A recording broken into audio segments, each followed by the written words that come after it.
Welcome back, my friends. I'm pleased to bring you the technical explanation of how I built my semi-auto Mag 58 or M240. I'd like to give a shout out and thanks to Bob Bowman of Bowman Arms. Without his support of the community, none of this would be possible. I'd also like to thank Sundance 8 on the forums. He was the pioneer in building these semi-auto designs. He was the first, and without his thread and encouragement, I wouldn't have been able to do this. I'd also like to thank Burt Capital Armory. They were the supplier for the rivets for this build. This takes a lot of metric rivets, and they're actually quite difficult to source yourself. But he has a kit available. It's not listed on his website yet, but if you email him, he'll be able to supply them. So thanks. Without further ado, let's dig in this, and I'll show you how this works. So this is a close-up of my Mag 58 build. Right now it's configured as more of an M240 with an M240 stock.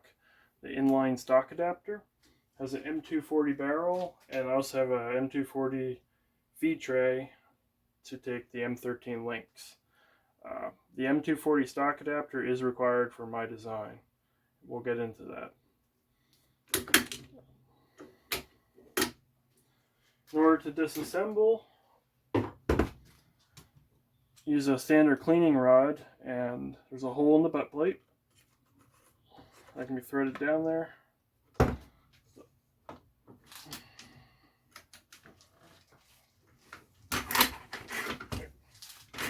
To pull back the charging handle a little bit, and there's a thread stud there that you can thread onto. That allows you to retract the recoil spring. With the cleaning rod in the stock, you can retract it. I'll probably add a pin system. Hold this, but for now I'll use a vice grip. Then from there, we'll flip the gun over.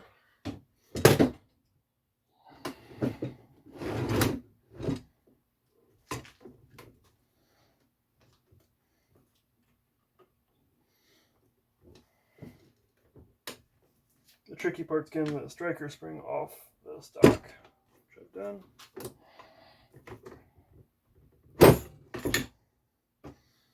So that's free. Let's put that aside. So striker spring.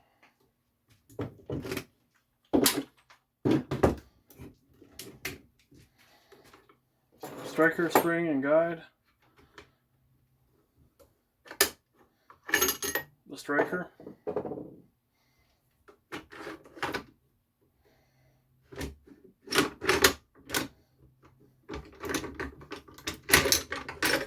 And the carrier and bolt.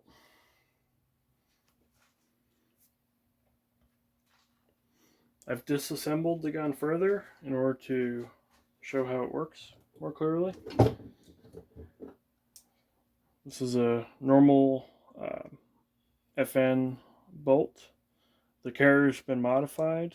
See now there's a transfer pin. This was the original firing pin, which the ball end here fit inside this hole. I put a plug in there and welded it, and milled and then drilled a transfer pin into the rear of the carrier. This hits my newly made firing pin here, which is spring loaded.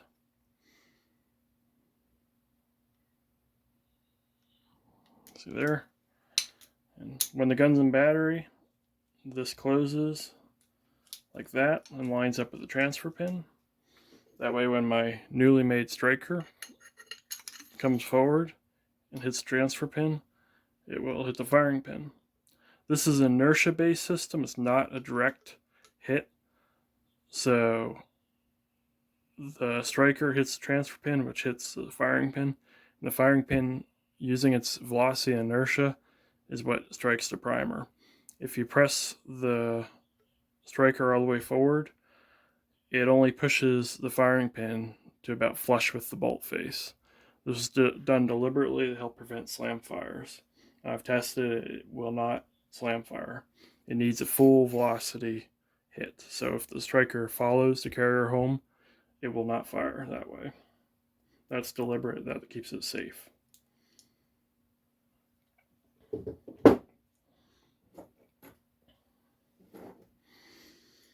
Originally, the M240 or Mag 58 recoil spring would have sat where the striker fits. I made a new striker and tube here, and then this is the striker spring and spring guide that I made. I made all this from scratch. I didn't want to cut up the original parts, so this all takes place of the original parts. This is quite sufficient in firing pretty much any ammo. You might notice there's a hole in the middle of the striker. Since I took the space of the original recoil spring, I had to come up with a new system, and this is what I came up with.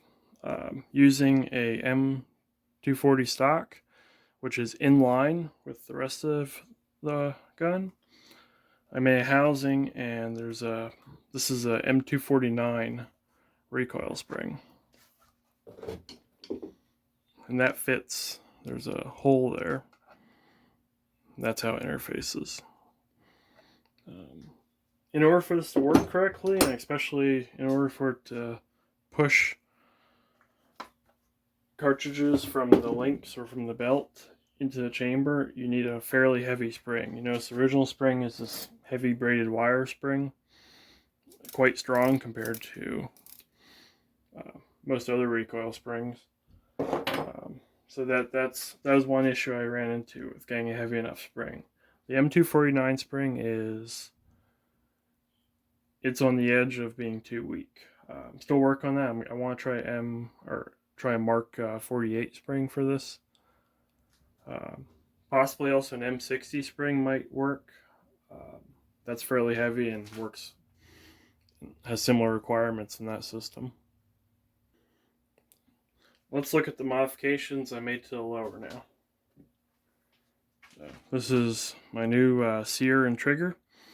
You see it's automatically resetting.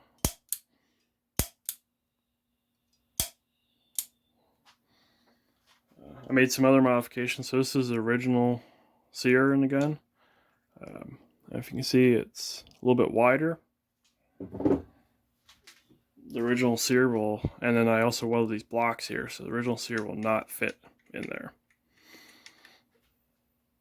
But it does fit my narrower sear. That prevents the installation of the original sear. Speaking of blocks, see there's an area milled out here. There's a block in the front of the right side plate that prevents the installation of the original carrier. Here, this kit, that's a South African serial number.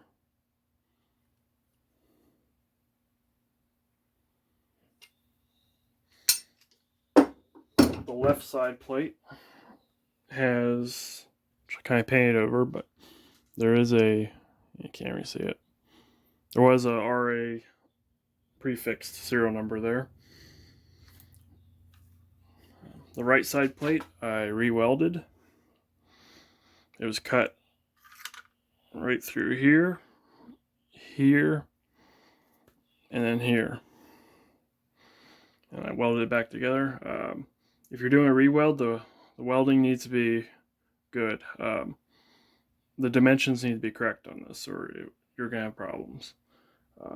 These kits are really rough. They're kind of mixed. Watching the different kits that people have received of these Mag 58s, I've counted 4 different variations in the receiver styles. There's 4 different revisions. These 2 receivers, they look pretty similar, but they're not the same revision. I ran some issues with my bolt guide does not match the receiver. You can see there's brass shims, about 30 thousandths worth of brass shims. That was one of the changes. The rivet holes, the sizes, and locations were also slightly different, meaning I had to actually weld these up and re-drill them, and also do some machining on this to make it match the other side.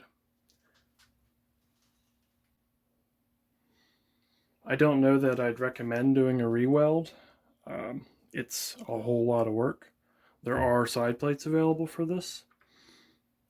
That's probably a better option.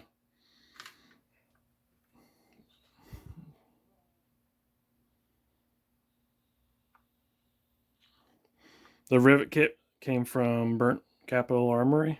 A very nice kit. The perfect rivets for this build.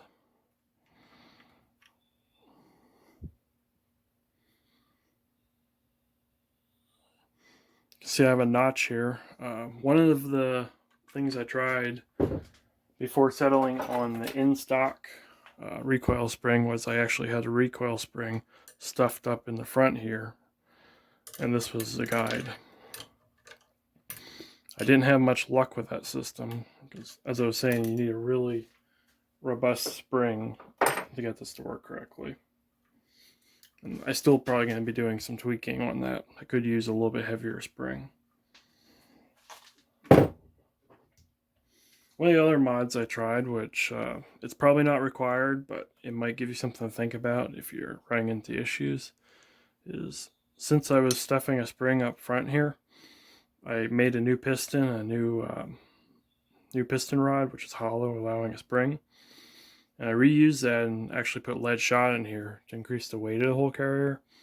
And that seemed to increase the reliability with chambering rounds. Gave it a little bit more mass. Again, it's probably not necessary. The original pistons here can be used. It does work with the original piston, but I think this works a little better.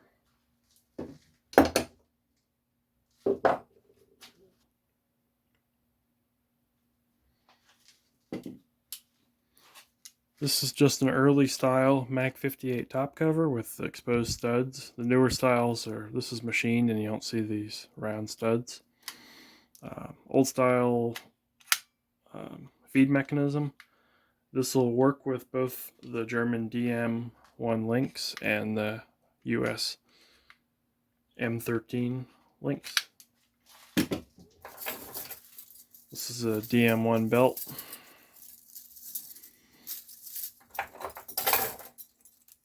These are the M13 links. This is the original Mag 58 feed tray. This works with the belts. And this is a US M13 or US M240 style feed tray. This works with the M13 links. You can see the major difference is this guide in the back. The M13 link style will be towards the top, and then the belt style will be on the bottom. There's also this style, and the guide is riveted in. You can actually switch it, run either. But I'd recommend just picking up 2 trays, and then you can run either by just simply swapping the tray.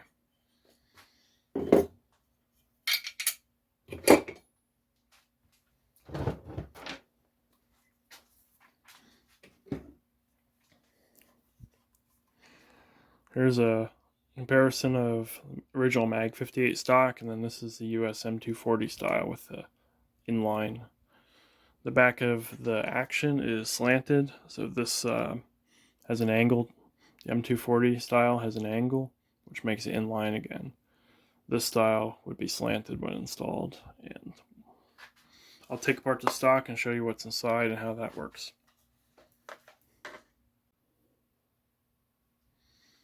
So this is my new stock insert. This is an M249 braided spring, and this is a spring guide.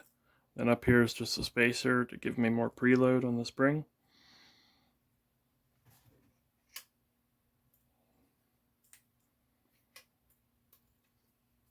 So it just fits down there.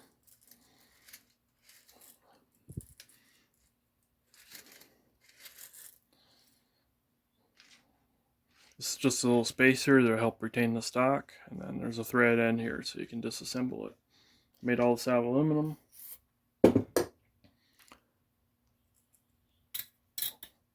See my spring guide here? There's a threaded end, and this is what allows you to catch it with a cleaning rod.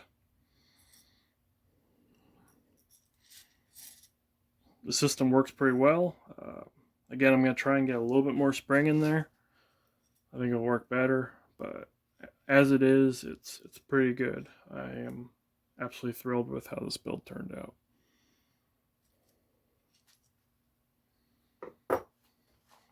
I'll put it back together here and finish up the video. Thanks for watching my video. I put a lot of work in this. I'm working on this on and off for about a year and a half. And I hope this information gets someone else started on their build. So as far as I know, I'm the second person to home build one of these, and it's a semi-auto. There are commercial variants available, but I haven't seen any real home builds. So hopefully I see more now. Good luck. Feel free to ask questions. I'll be happy to help anyone. Thanks for watching.